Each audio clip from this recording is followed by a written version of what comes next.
Mushuklarning zikri qanday ekanligini bilasizmi? Mushuklar inson tiliga yaqin bir tilda zikr qilishadi. Yaxshilab quloq solsangiz, imon qulog'ini ishlatsangiz, buni siz ham anglaysiz.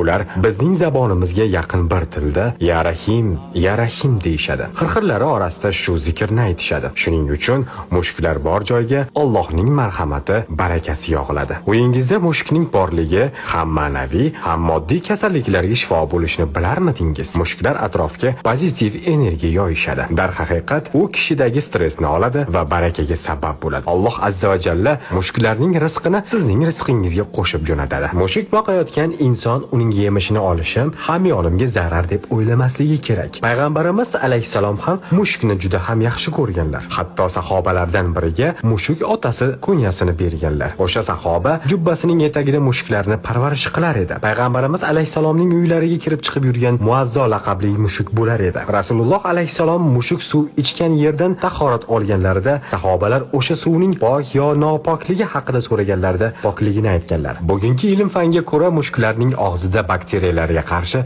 moddalar borligi aniqlangan. Ushbu video manfaatli bo'lgan bo'lsa, mushuksevar do'stlaringizga yuborib qo'ying va bizga obuna bo'lishni unutmang.